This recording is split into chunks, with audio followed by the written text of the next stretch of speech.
200 years ago, a man wrote something, not a law, not a battle plan, a warning. And buried inside that warning was a prediction so accurate about how American power would work. It's almost uncomfortable to read today. He was a president speaking to a continent that wasn't listening yet. And what he knew, what he committed to paper in 1823, quietly became the foundation of the most powerful nation in human history. This video is about how that happened. How America didn't just rise, but was engineered to be unbeatable. He knew, and by the end of this, so will you. But before we get to that document, we need to understand the world it was written into, because America in 1823 wasn't a superpower. It was a gamble. And what turned that gamble into dominance starts with 3 wars. In 1900, America was not a superpower. It was a large republic that mostly kept to itself. 3 wars changed everything. The Spanish-American War gave America its first overseas territories. World War I left Europe broke and indebted to America. And World War II? That was the transformation. Think about what that war did to the world. Europe, bombed into rubble. Japan, devastated. The Soviet Union, victorious, but at a cost of over 20 million lives. America fought the entire war from behind 2 oceans, its factories untouched, its cities intact. By 1945, the United States produced roughly 50% of the entire world's economic output, half of everything on Earth. Churchill called it the summit of the world. And from that summit, America didn't just rest. It built the entire global system. The UN, NATO, the World Bank, and the US dollar as the world's reserve currency. These weren't acts of generosity. They were acts of architecture. America wasn't just winning, it was writing the rules of the game. But here's the real question. Why America? Why not someone else? The answer is written on the map. Imagine designing a country from scratch. You want security, so no powerful hostile neighbors. You want wealth, fertile land, resources, easy trade, and you want global reach, ocean access, and waterways. Now look at the United States. North, friendly Canada, south, Mexico, east and west, 3,000 miles of ocean on each side. America is a fortress with a coastline. But here's the part that doesn't make headlines, and it should. The United States has more navigable inland waterways than the rest of the world combined.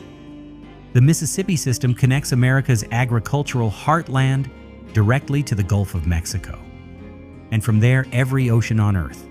It's why American farmers can grow food in Iowa and ship it to Asia cheaper than almost anyone else. Now compare this to America's rivals.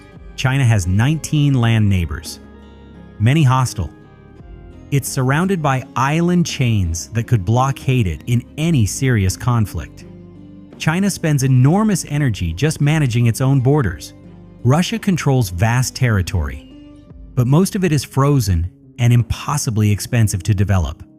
Russia's entire economy is roughly the size of Italy's.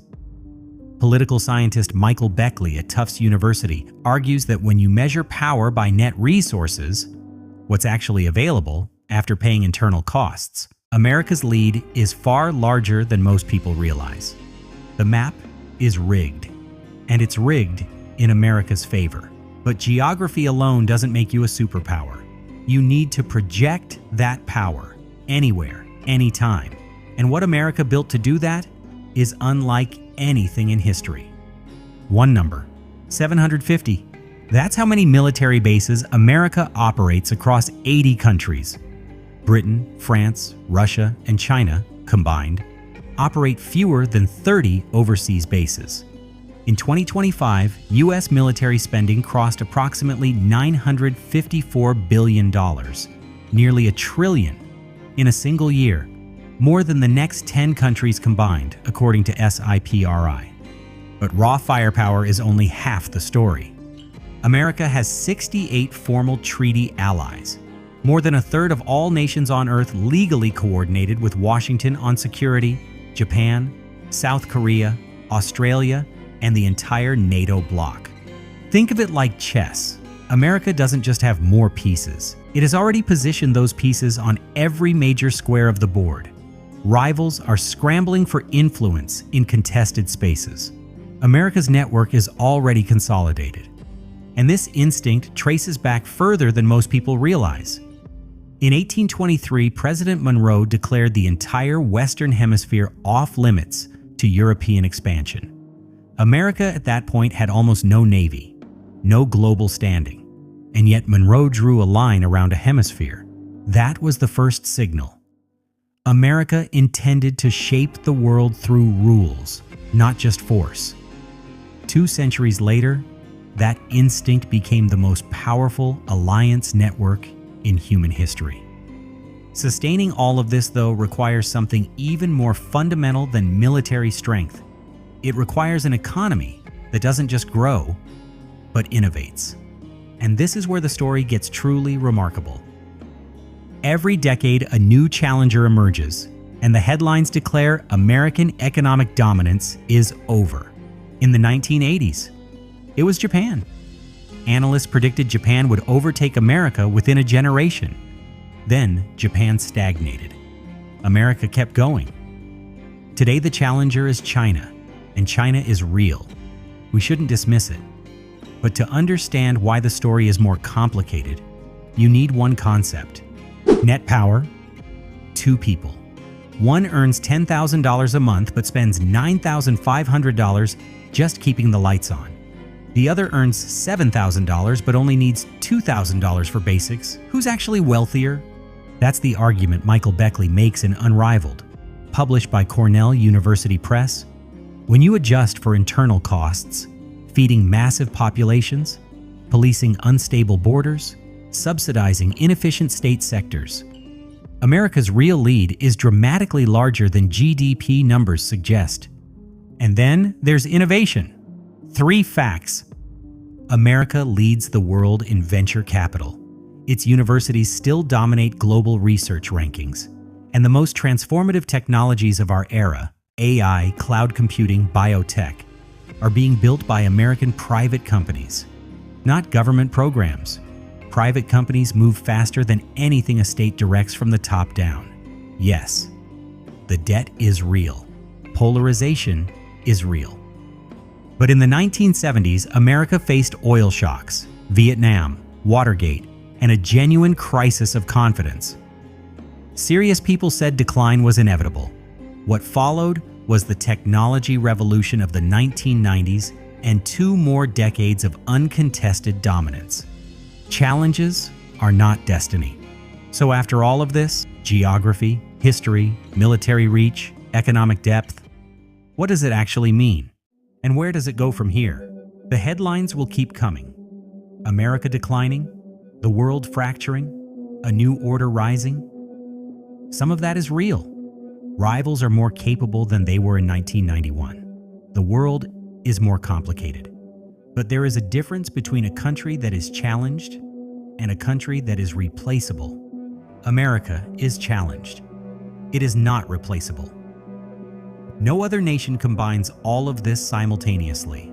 A protected homeland, a self-sufficient economy, the world's most powerful military, 68 allies, and a private sector still setting the frontier of human innovation. China can match America in some of these, Russia in others. None can match all of them together. And that combination, that stack of compounding advantages, is what separates a comprehensive superpower from a regional great power. America didn't just win the lottery, it keeps compounding the winnings. Geography feeds economic efficiency.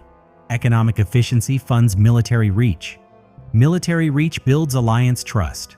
Alliance trust creates global influence. Each advantage reinforces the next, and has for over a century. The system America built after 1945 created the longest period of great power peace in recorded history. It lifted billions out of poverty, It gave smaller nations a seat at the table.